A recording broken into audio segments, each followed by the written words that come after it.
Welcome to the Rite Cleveland Marathon. We're here with the winner of the 34th annual Rite Cleveland Marathon, R.P. White, and he's from Michigan. Tell us about your race today.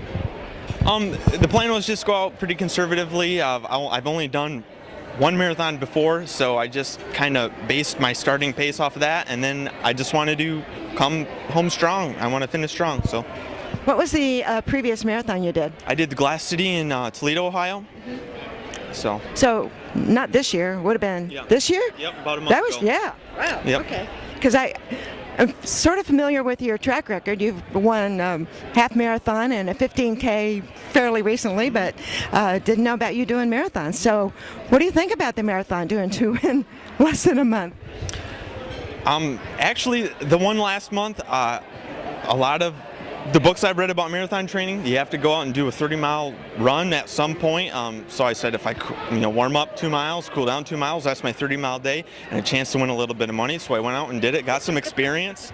I feel that it helped me out a lot today that I did that one last month. So. Sure. Well, what did you think about the course? Oh, the course was awesome. Wasn't too hilly. I mean, you had a couple hills in there, but that's just to keep the pace honest, keep you working hard, and pretty flat for the most part, other than a few little grades here and there. But fast. I thought it was a great course. So, do you think the marathon is your distance now? Are you going to settle on it? Definitely. In college, we actually the track and cross country team had a kind of partnership with a physiologist on campus, and they had us do treadmill tests and all that, and basically my test came back that you're an aerobic runner. You can excel at 5 and 10K, but you're really going to be a marathoner. So here I am now. And you are officially not only a marathoner, but a marathon winner. So how about that? Talk a little bit about your college track and cross country. You're part of a pretty famous team. Yep. Wow, what can I say? Eastern Michigan, such a rich history and tradition. Where I come from, 226 marathon like today is really kind of run-of-the-mill, mid-grade. So there's always somebody better than you over there. Well, that's what makes you better, right? I would much rather be small to medium-sized fish in a big pond than vice versa. So, you're always, as long as you keep your head on straight and you always, go for that next level, it's always going to be there, and there's always going to be somebody pushing you over there. So. Well, so you're having a really great running career post-college. What are some of the other things you're doing as day jobs? Currently, I'm a janitor. I clean office buildings at night, and I'm training in the morning and during the day, so it's just kind of part-time. I'm looking for full-time. I really had a tough time trying to find something full-time, so I decided just to, put most of my efforts toward running, and then maybe this summer or fall something will materialize as far as the job goes. So. Hey, it sounds like a pretty smart plan. You work at night and train in the day. It's better than the other way around, right? Yeah, definitely. Yep. So, I imagine you've been asked this many times, but what does RP stand for? Richard Perry. I had a great uncle, RP. He was Richard Perry White, and my father wanted to name me RP. So here I am today, and no one calls me Richard. I've always been called RP by the time I was born. So. Well, it's kind of interesting because there are just a few people who go by initials, and you stand out. So, and you stood out today. So congratulations. Thank you very much. Thank you for talking with us. Awesome. Thank you. You too. Couple of. All right, my name is David Sims with Simco Data Systems and the Exact Corporation. And I was just thinking about so much history in running and the technology that goes along with running. Jack's staff has been with participatory sports. In 1984, when I was just 19 years old, he gave me and Mike Burns a chance at a major event to do computerized scoring. At that point, everybody still was afraid to do computerized scoring because it wasn't like you go to Office Depot or Best Buy and buy a desktop back then. We built our first desktops and put them together, and Jack saw us at an event and believed in what we were doing, him and Chris Tatro, and they were one of the first major marathons to do computerized timing back in 1984. The Cleveland Marathon was one of the first major events to do computerized timing back in 1984. The Cleveland Marathon was one of the first major events to do computerized timing, and that was back in 1984. Well, we have a pretty famous couple here at the Rite Cleveland Marathon.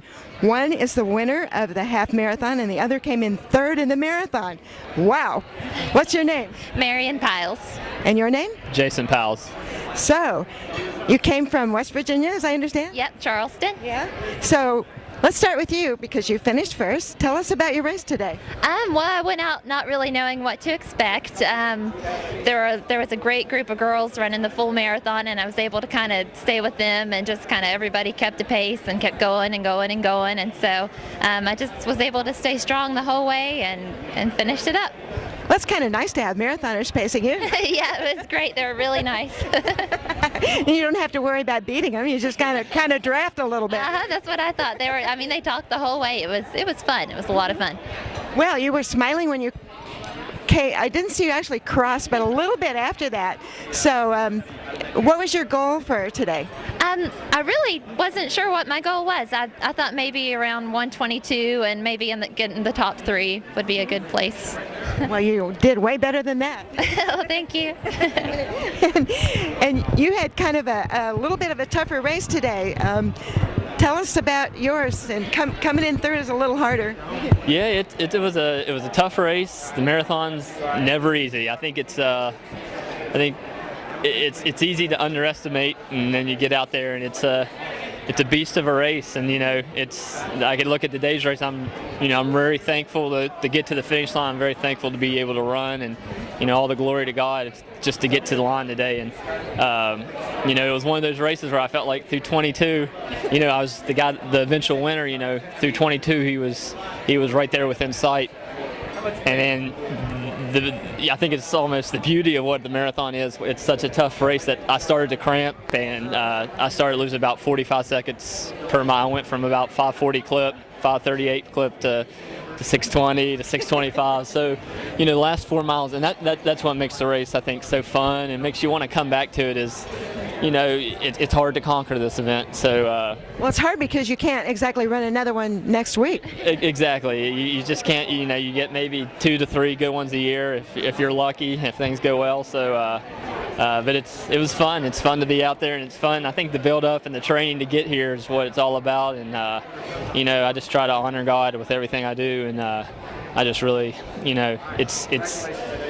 that's the big reason I run. And of course, right over here to our Marion, she's just great influence for me. And I think without being married to her, I probably wouldn't still be pushing with running. But she helps drive me, and hopefully I help motivate her as well. So. Well, you don't have to argue about training. No, that's what. I sort of that's one of my other loves. I love to coach, and I love actually coaching her, or helping her. She knows a lot about training, and she can figure it out on herself. But it's good to be able to, just be maybe a sounding board to give her ideas. And same thing with my training. She gives me a lot of confidence when I bounce things off her if she thinks this was a good idea, something I'm gonna do, and she gives me good feedback. And it's just a great support, and I'm really thankful for it. Well, those sound like fun conversations. So how did you happen to pick the Rite Cleveland Marathon? Well, I think it was Jason's idea. We wanted something that we could drive to, and something that wouldn't take up too much time. We work, and something we could do over the weekend. And we heard it was a nice course. It's we like Ohio. It's a nice state, and so Cleveland came around, and we thought it would be a good one to do. So, what did you think of the course? I thought it was really nice. I think we really feel thankful that the rain, for the most part, got a little misty out there, but late in the marathon, a mist actually feels pretty good. Yeah. So I think we dodged the bullet with the weather. I know it's supposed to be a rainy day, and then the course was just it was foggy, so it's hard to sort of take in a lot of the sights, and you're sort of focusing on all those tall buildings. Yeah. So, but I know crossing over the lake, the bridges, that was a tough part. You get a little bit of you get the incline, and the wind was the wind was brutal at that point, but at the same time, there's points where you got that wind to your back, so it all evened out. But yeah, that was a cool part though. I think it might be about around 10 or 11 coming over the bridge and right looking at Lake Erie and then seeing the downtown. I mean, it was a good view, and it was a beautiful course. They do a great job, and being a sports fan, it's cool to finish here in Cleveland Browns Stadium and be here in the media room and stuff. It's a great experience. I'm really happy we came. Well, I'm glad you're happy, and we're happy that you did so well, both of you. And we'll be looking forward to seeing the rest of your career. Thank you for talking with us. Thank you. Thank you very much. We are here at the Rite Cleveland Marathon with the winner for the very second time, Nicole Camp. And somebody who runs with you and had some pacing job. Yeah, Varel. This is my teammate Varel. Varel Wyatt. Okay. We're here, We're here. So, Nicole, I think among other things, you qualified for the Olympic trials, is that right? Yes, I did. Had to run under a 2:46, and I think I got it by a couple minutes. Haven't heard my exact time yet, but 2:43 and change, or a little over 2:44. So you kept track of your pace the entire way to make sure you did it, is that right? Varel did all the thinking for me. He did a great job telling me I'm on pace, telling me I'm quick, telling me water's up here, taking tangents, He did a great job, and I really appreciate it, and maybe I'll get to help him out sometime. So we'll ask you a question or two next, Earl, but in the meantime, how did this race differ from last year? The weather was actually a little better. It was a little warmer last year. It was the same thing, only exact opposite, I think, on the course, if you know what I mean. Instead of going out through Tremont, Ohio City, coming back the shoreway, we just switched it up. I think it was good for the race, finishing down here by Brown Stadium and the Science Center and rock and roll. It was really cool. I like the new course, and I like it a lot. Yeah, the Cleveland Brown Stadium has been a hit with everybody. I bet. Go Browns. Well, so the marathon trials will be in Houston, and we'll be there, so that's kind of exciting. Yeah, I'm super excited. Like I said, I've only been through Houston once, but sounds like a cool city, and gonna go enjoy it. Make time to go to the Space Center while you're there. Space Center, okay, I've been to the zoo. Okay. But yeah, okay, Space Center's next. Okay. So tell us, now you had a lot of hard work to do. You had to run fast and keep track of the time. Oh yeah. So how was it? It was tough. I've never done anything over a half marathon. So Nicole came to me last October and was like, "Could you help me at Cleveland?" And I was like, "Oh, sure. A marathon, that's easy. I'll do it."